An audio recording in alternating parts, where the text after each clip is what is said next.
Hello students, welcome to my channel. कैसे हो आप सभी? अच्छे से पढ़ाई कर रहे होंगे।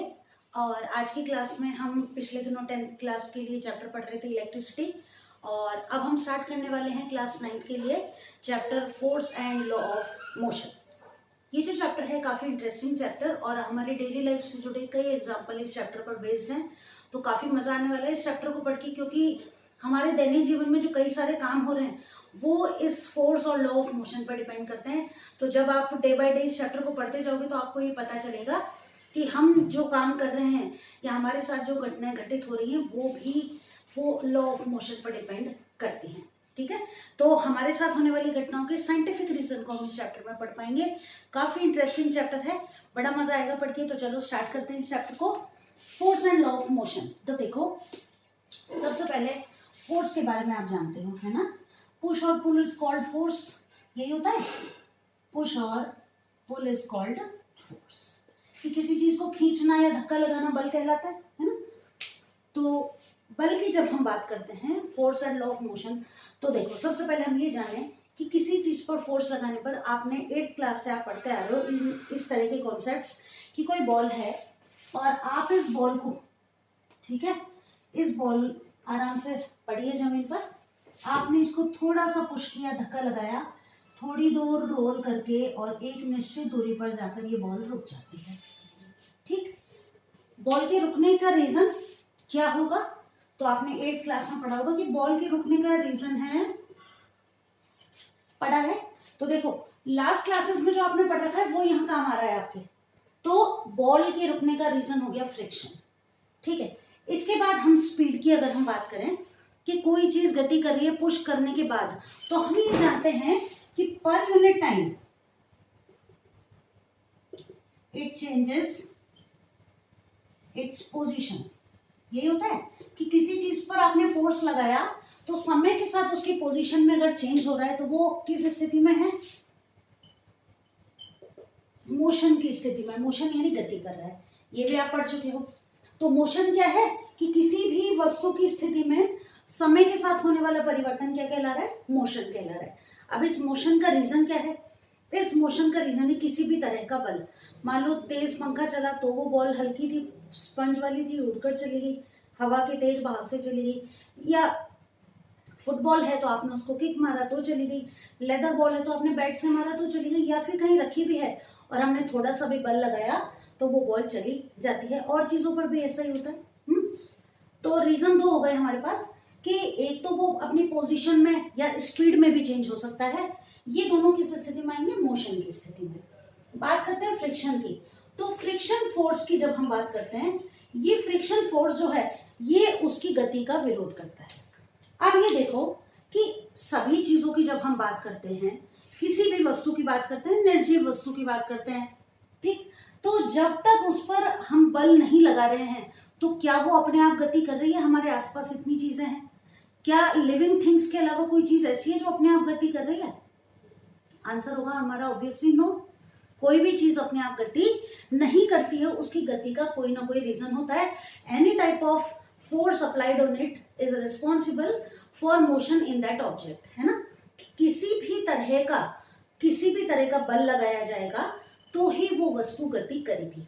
तो इस स्थिति से हम एक निष्कर्ष पर पहुंच सकते हैं, और वो निष्कर्ष क्या है कि हर चीज जो है वो ये चाहती है रेस्ट। रेस्ट मीन्स कि वो रेस्टिंग स्टेट में ही रहना चाहती है जब तक कि उस पर किसी भी तरह का कोई फोर्स अप्लाई नहीं किया जा रहा। क्या ये बात ठीक है कि कोई भी जो वस्तु है वो कैसी स्थिति में रहना चाहती है? रेस्टिंग स्टेज में रहना चाहती है। ठीक, आगे देखो, तो ये जो रेस्टिंग स्टेज है ये हर वस्तु के लिए क्या है? फेवरेबल स्थिति, जिसके अंदर की वो रहना चाहती है। और इसी स्टेट से प्रभावित होकर, भाई अब हमें तो पता है इस बारे में, पहले थोड़ी पता था, तो लगातार साइंटिस्ट अलग अलग तरह की खोज कर रहे थे। तो दो साइंटिस्ट, एक तो गैलीलियो और एक सर आइजैक न्यूटन,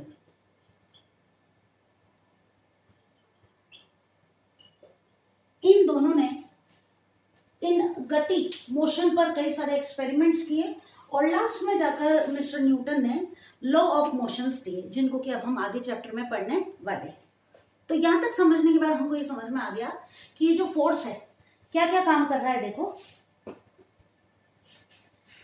चलो फोर्स के बारे में जानते हैं। एक बार थोड़ा सा 8th क्लास को दोबारा रिवाइज कर लेते हैं। अगर आपने 8th क्लास में फोर्स वाला चैप्टर पढ़ा है ना, तो देखो फोर्स जो है ये क्या क्या काम कर रहा है।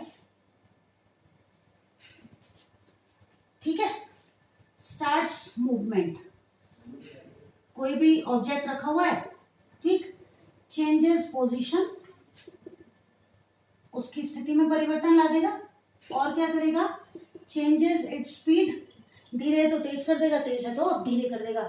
उधर से बॉल आ रही है और क्या होता है, गोलकीपर यही तो काम करता है कि बॉल को मारा है, जब किक लगाया है तो उस बॉल को नेट के पास नहीं जाने देना है, तो गोलकीपर चेंज इट्स स्पीड। और क्या हो रहा है, चेंजेस इट्स शेप, करते हैं रोटी बना रहे हैं, गोल लोई लेते हैं और बेलन से प्रेस करते हैं, शेप चेंज हो गया। रबर बैंड है, फोर्स लगाया आपने, शेप चेंज हो गया। ठीक है, चेंजेस शेप के बाद साइज, बलून है ना, कितना उसका साइज कितना ज्यादा कन्वर्ट हो जाता है। तो मेनली और भी काफी सारे हैं, याद आ जाए तो कमेंट करके बता देना, कुछ मैं भूल गई हूँ तो वो आपकी जिम्मेदारी। और क्या चेंजेस आ रहे हैं वो आप बताओगे मुझे। तो ये सारे हो गए फोर्स के प्रभाव, है ना, कि फोर्स जो है वो किसी भी वस्तु में ये परिवर्तन ला सकता है। मेनली हम इनके बारे में बात करते हैं। स्प्रिंग की बात कर लें, स्प्रिंग को दोनों तरफ से खींचा तो शेप चेंज हो गया, छोड़ा, फोर्स अप्लाइड किया तब तक शेप चेंज था, फोर्स को हटाया वो ऑलरेडी अपनी पहले वाली स्थिति में आ गया। स्पंज वाली बॉल है, प्रेस किया, फ्लैट हो गई, छोड़ दिया, दोबारा सेम कंडीशन में आ गई। So all these are the results of force which is applied on any object. ठीक है, अब आगे बढ़ते हैं हम इस चैप्टर में। ये तो इंट्रोडक्टरी पार्ट हो गया चैप्टर का, कि चैप्टर के बारे में हमने ये जान लिया कि इस चैप्टर में हम मेनली किस बारे में बात करने वाले हैं। अब ये जो फोर्स है ये एक ही तरह का नहीं है। ये जो फोर्स है हमको जो पढ़ना है ये 2 टाइप्स का है। ठीक है, 2 टाइप्स का जो फोर्स है, first one is balanced force, ठीक है, और सेकंड वन क्या हो जाएगा, अनबैलेंस्ड ऑब्वियसली। अब एग्जांपल की बात करते हैं कि ये जो बल हमने पढ़ा है ना, बैलेंस्ड फोर्स है क्या।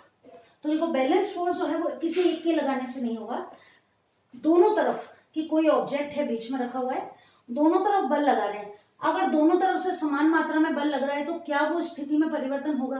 भाई अभी हमने पढ़ा कि फोर्स जो है वो किसी भी ऑब्जेक्ट की पोजीशन में चेंज लाता है, पढ़ा हमने भी। अब यहाँ बैलेंस फोर्स क्या कर रहा है, बैलेंस है मतलब दोनों तरफ कैसा है, सेम। देखो यहाँ मैंने कोई भारी पत्थर का ब्लॉक रख दिया या ईंट रख दी मैंने, ठीक है, यहाँ से एक रस्सी बांध दी एक्स नाम की, या ए मान लो, बी मान लो, और यहाँ भी एक रस्सी बांध दी ए नाम से। दोनों की लंबाई बराबर है, पत्थर से दोनों बराबर दूरी पर बंधी हुई हैं। अब क्या करते हैं कि 2 लोग हैं, एक इस तरफ से खींच रहा है और एक इस तरफ से खींच रहा है, लेकिन कंडीशन क्या है, दोनों समान मात्रा में बल लगा रहे हैं। तो क्या होगा, तो देखो, तो ये ऑब्जेक्ट क्या मूव करेगा, क्या इसमें मूवमेंट होगा, बताओ। कि दोनों तरफ अगर समान मात्रा में बल लग रहा है तो क्या ये ईंट खिसकेगी यहां से, नहीं खिसकेगी, नो। अब इसके खिसकने नहीं खिसकने के पीछे क्या रीजन है, तो दोबारा हमको 8th क्लास में जाना पड़ेगा और एक लॉ हमने पढ़ा था, सॉरी एक फोर्स पढ़ा था, फ्रिक्शन फोर्स। अगर आपने मेरी पिछली क्लास देखी हो 8th क्लास वाली फ्रिक्शन वाले चैप्टर की, तो भी हमने इसको अच्छे से पढ़ रखा है। तो फ्रिक्शन फोर्स जो है ना, ये क्या करेगा, ये बैलेंस कर देगा किसको, उस फोर्स को जो कि इस ऑब्जेक्ट पर लगाया जा रहा है, और उसकी वजह से क्या होगा, इसमें मूवमेंट नहीं होगा। देखो होता क्या है कि हम जब पढ़ते हैं कि बॉल को हमने लुढ़काया, फोर्स तो लगाया उसके ऊपर, लेकिन थोड़ी दूर जाकर वो रुक गई, क्यों, बिकॉज ऑफ फ्रिक्शन। यही होता है ना, वरना तो वो फ्रिक्शन अगर नहीं होता तो जिंदगी भरी चलती रहती, कभी रुकती ही नहीं, होता है ऐसा। अब यहाँ क्या हो रहा है कि जब दोनों तरफ समान मात्रा में बल लगाया जा रहा है, तो ये जो बल लग रहा है ये किससे बैलेंस हो रहा है, इस फ्रिक्शन फोर्स से। यानी कि ये जो बल है ये किसके बराबर है, इस फ्रिक्शन फोर्स के बराबर है। अब अगर ये बल फ्रिक्शन फोर्स से कम होता, ठीक है, सॉरी ज्यादा होता, तो चीज मूव कर जाती, लेकिन अब ये फ्रिक्शन फोर्स से क्या हो गया, बैलेंस हो गया, और इसीलिए क्या होगा, इसके अंदर मूवमेंट नहीं होगा। अगले एग्जांपल की बात करते हैं। एक गेम आप लोग खेलते हो, रस्साकशी, टग ऑफ वॉर खेलते हो ना, देखो टग ऑफ वॉर में क्या होता है कि कुछ बच्चे इकट्ठे हो जाते हैं, है ना, और एक बीच में रस्सी होती है, एक लाइन बना लेते हैं अपन ग्राउंड के अंदर, और एक रस्सी ले लेते हैं बड़ी सी, और कुछ बच्चे इस तरफ कुछ बच्चे इस तरफ। अब आपको क्या लगता है कि जो बच्चा थोड़ा सा हेल्दी होगा ना यार, वो हमारी टीम में हो जाना चाहिए, तो वो क्या करेगा, अच्छे से खींच लेगा, हम ही जीत जाएंगे। लेकिन ऐसा नहीं होता है। तो जो दुबले पतले बच्चे होते हैं ना, उनको कमजोर मत समझना, वो भी बराबर ही फोर्स लगाते हैं। ऐसा नहीं है कि कोई हेल्दी जाता है तो वो ज्यादा फोर्स लगाएगा। तो टग ऑफ वॉर गेम जब आप खेलते हो तो यही तो करते हो कि बीच में लाइन खींच दी, और ये रस्सी इधर से आप खींचोगे, इधर से दूसरी टीम वाले खींचेंगे, और होता ये एक ही टीम जीतती है। होता क्या है, दोनों तरफ से बल लगाया जाता है, लेकिन किसी तरफ कम और किसी तरफ ज्यादा। जिधर से ज्यादा फोर्स लगाएंगे वो सामने वाली टीम को खींच लेंगे, वो लाइन के पास आते ही आउट हो जाएंगे। These will be the winner. यही होता है। यहाँ पर क्या हो रहा है, यहाँ पर अनबैलेंस्ड फोर्स है। एक तरफ फोर्स की मात्रा ज्यादा है और एक तरफ फोर्स की मात्रा कम है, जिसकी वजह से क्या होगा कि जो वस्तु है उसकी स्थिति में परिवर्तन आएगा। क्लियर। अब एक सिंपल एग्जांपल से समझते हैं। देखो ये समझ में आ गया आपको। अब देखो एक एग्जांपल और देखते हैं कि हमारे पास एक बॉक्स है बड़ा सारा, ये हमारा बॉक्स है, ठीक है। इसको हमको लिफ्ट करना है, ये पोजीशन ए है, और हमको इसको ले आना है पोजीशन बी पर, ये पोजीशन बी पर। तो क्या करना पड़ेगा, अब इतना भारी है कि इसको उठा नहीं सकते, तो इसको हम घिसका कर यहाँ ले आते हैं, इसके नीचे व्हील वगैरह नहीं है। अब देखो कि दो लोग हैं, मान लो इस पर बल लगा रहे हैं, ठीक है। पहले वो कम मात्रा में, मतलब हल्के से इसको धक्का दे रहे हैं, ठीक। हल्के से जब वो धक्का दे रहे हैं तो वो बल इधर लगा रहे हैं, और फोर्स ऑफ फ्रिक्शन मालूम है ना कहाँ काम करता है। Force of friction always act opposite to the direction in which the force is applied. दोबारा समझो कि फोर्स ऑफ फ्रिक्शन हमेशा उस दिशा में कार्य करता है जिस दिशा में, उस दिशा के विरुद्ध कार्य करता है जिस दिशा में बल लगाया जाता है। आप बल इधर लगाओगे, फोर्स ऑफ फ्रिक्शन इधर काम करेगा, तभी तो अपोजिट डायरेक्शन होगा, तभी तो अनबैलेंस्ड फोर्स होगा। अगर वो भी बराबर मात्रा में इधर होगा तो क्या होगा, चीज मूव ही नहीं करेगी, है ना। तो अब देखो कि आपने फोर्स ऑफ फ्रिक्शन लगाया, हल्के से धक्का लगाया इस पर, फोर्स ऑफ यहाँ पर आपने लगाया फोर्स अपोजिट साइड में, क्योंकि भारी ज्यादा है तो फोर्स ज्यादा लगाना पड़ेगा। ये force of friction opposite side में काम कर रहा है,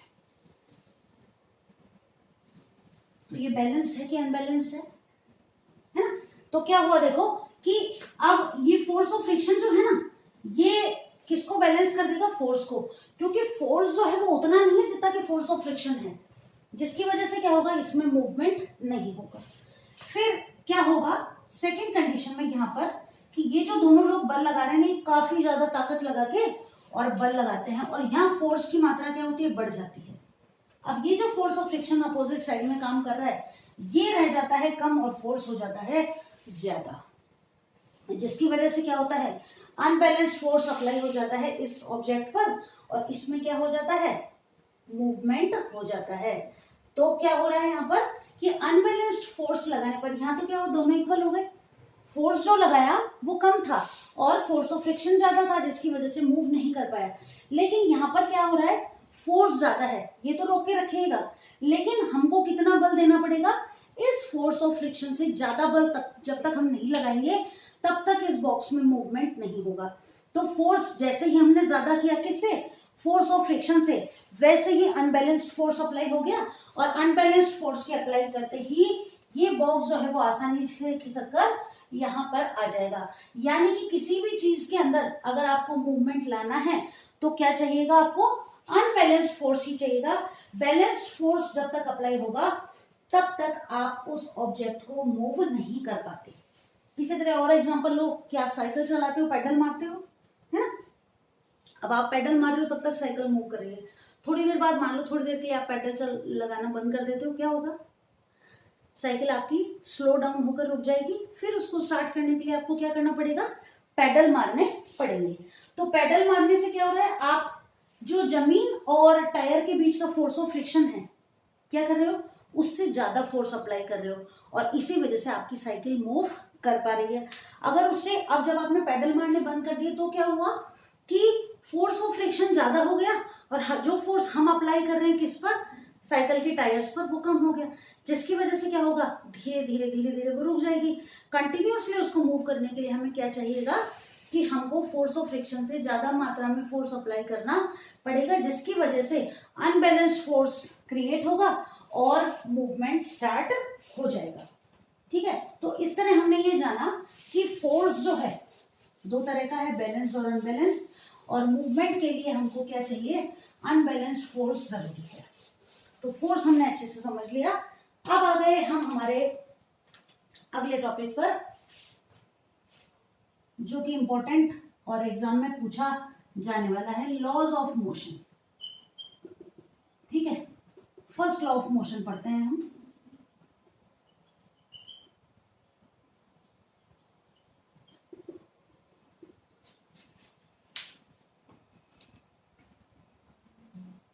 देखिए, फर्स्ट लॉ ऑफ मोशन, ये जो लॉज ऑफ मोशन ये दिए गए किसके द्वारा, न्यूटन के द्वारा। फर्स्ट लॉ ऑफ मोशन को पढ़ने से पहले हम, न्यूटन ने जब ये लॉ दिए तो साइंटिस्ट थे गैलीलियो गैलीली, जिनके ऊपर जिन्होंने कई सारे प्रयोग किए और उनके एक्सपेरिमेंट से ही प्रेरित होकर न्यूटन ने अपने तीनों लॉ ऑफ मोशन दिए। सबसे पहले हम गैलीलियो के बारे में जानते हैं। इन्होंने क्या किया, एक इंक्लाइन प्लेन जानते हो, जैसे आपका वो होता है ना सीसॉ, ये वाला। अब इन्होंने क्या किया, ये देखो, ये दोनों बराबर है ना, बराबर भी है, इनके बीच की दूरी ये रही, और क्या कर रहे हैं ये कि इनकी ऊंचाई बराबर है, प्लस ये जो एंगल बन रहा है ना, इंक्लिनेशन एंगल, यानी कि इंक्लाइंड एंगल जो है ये भी बराबर है। अब इन्होंने क्या किया, कई सारे एक्सपेरिमेंट्स किए और वस्तुओं की गति के बारे में कई सारे नियम भी दिए। अब इन्होंने क्या बताया हमको, देखिए कि यहां से अगर आप एक बॉल है ना उसको रोल करते हैं, क्या होगा, यहां तक आएगी वो, और यहां से क्या होगा, इसको थोड़ा सा हम पास बना देते हैं ताकि ये वापस इधर ही जाए। ये देखो क्या होगा, ये बॉल यहां आएगी और वापस यहां जाएगी, यही होगा। अब यहाँ पर क्या हो रहा है, देखो कि बॉल, मान लो ये एंगल 45 डिग्री का है और यहाँ हम 5 मीटर की ऊंचाई से इस बॉल को लुढ़का रहे हैं। तो गैलीलियो ने ये देखा कि आप इस बॉल को जो 5 मीटर की ऊंचाई से नीचे लुढ़का रहे हो, तो ये यहाँ आकर वापस ऊपर जाएगी और यहाँ भी ये 5 मीटर ऊपर तक ही जाएगी, because angle of inclination are same. यहाँ भी क्या हो रहा है, इस पर रोलिंग फ्रिक्शन अप्लाई हो रहा है और उस फोर्स की वजह से ये बॉल जो है वो रोल करके वापस बराबर दूरी पर जा रही है। अब इन्होंने क्या किया कि अलग अलग लंबाई ऊंचाई के प्रयोग किए। कैसे, ये देखो, ये एंगल तो सेम रखा, ठीक है, और इन्होंने क्या देखा, चेंज कर देते हैं हम कलर, ये एंगल तो सेम रखा लेकिन यहां ऊंचाई को चेंज करते गए, ये जो ढलान है ना इसको चेंज करते गए। तो इन्होंने क्या देखा कि जैसे जैसे एंगल छोटा होता जाएगा वैसे वैसे जो दूरी है इस बॉल की वो बढ़ती जाएगी। क्यों बढ़ती जाएगी, क्योंकि देखो एंगल ऊंचा है ना, तो फोर्स ऑफ ग्रेविटेशन के अपोजिट में ज्यादा काम करना पड़ रहा है। जैसे जैसे स्लोप बढ़ता जाएगा है ना, कम होता जाएगा, सॉरी, एंगल छोटा होता जाएगा, वैसे वैसे इसकी ऊंचाई कम होती जाएगी और ये ज्यादा दूरी पर तय कर पाएगी। मान लो यहाँ पर 5 मीटर थी, यहाँ पे ये 5 मीटर रहेगी, इक्वल एंगल है, तो यहाँ मान लो 6 हो जाती है और यहाँ 7 हो जाती है। ठीक है, तो यहाँ ये पता चला हमको कि जैसे जैसे हम स्लोप को कम करते जाएंगे वैसे वैसे डिस्टेंस जो होगा वो ज्यादा बढ़ता जाएगा। समझ में आ गया, ठीक है। अब बात करते हैं, तो इन सारे निष्कर्षों के आधार पर न्यूटन ने अपना नियम दिया, जिसे क्या कहा जाता है, जिसे कहा जाता है फर्स्ट लॉ ऑफ मोशन, और इसे एक नाम और दिया जाता है, वो भी आपको याद होना चाहिए, इसे कहा जाता है लॉ ऑफ इनर्शिया। अच्छा बताओ, अभी सबसे पहले हमने क्या बात की थी, यही बात की थी, बस सिंपल वर्ड्स में समझ लो कि ये ही इनर्शिया है। इसे हिंदी में कहते हैं जड़त्व का नियम। क्या कहा जाता है, जड़त्व का नियम। क्यों कहा जाता है वो अब हम पढ़ते हैं। यहां तक क्लियर, चलो आगे बढ़ते हैं और पढ़ते हैं law of motion, first law of motion, that is law of inertia. ठीक, अब देखो क्या है ये,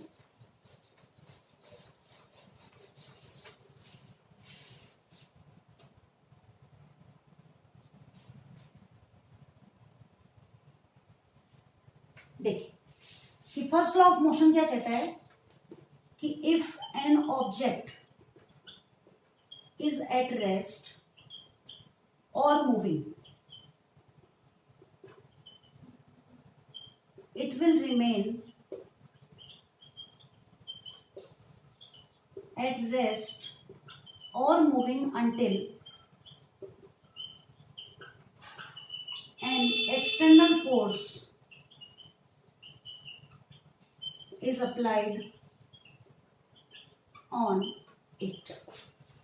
क्या समझ में आया? देखो कि यदि कोई ऑब्जेक्ट रेस्ट यानी रेस्टिंग स्टेज में या मूव कर रहा है, ठीक है, तो वो रेस्ट में ही रहेगा या मूव ही करता रहेगा अंटिल, जब तक उस पर कोई बाहरी बल नहीं लगाया जाए। और इसी को कहा जाता है फर्स्ट लॉ ऑफ मोशन। ठीक है, फर्स्ट लॉ ऑफ मोशन। अब किसी भी ऑब्जेक्ट के इस इनर्शिया के अकॉर्डिंग रहने के लिए फोर्स नहीं लगाया जाना जरूरी है, और इसी को क्या कहा जाता है?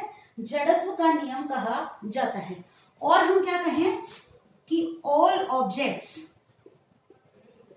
Resist any change in their position, है ना, कि हर ऑब्जेक्ट अपनी पोजीशन में चेंज का रेजिस्ट यानी विरोध करता है, और इसी को कहा जाता है जड़त्व का नियम। इसके एग्जांपल्स की अगर हम बात करें जड़त्व के नियम की, तो देखिए कि कोई चीज कहीं पर रखी हुई है ना, तो वो रखी हुई है तो रखी ही रहेगी, हिलेगी थोड़ी वहां से, जैसे भी होगी वो वहीं पर ही रहेगी।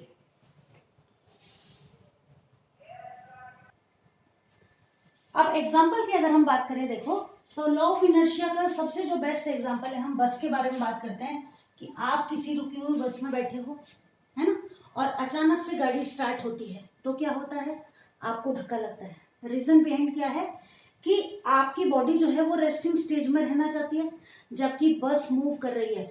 इसीलिए जैसे ही बस स्टार्ट होती है ना, वैसे ही हमें क्या लगता है, भाई आगे की तरफ धक्का क्यों लगता है? बस तो आगे चली गई, आपकी बॉडी वहीं पर है जहां पहले थी, तो क्या होगा, वो जब आगे मूव करेगी, इसलिए आपको बस के स्टार्ट होते ही आगे की तरफ धक्का लगता है। ठीक है, तो आज हमने पढ़ लिया first law of motion, that is law of inertia.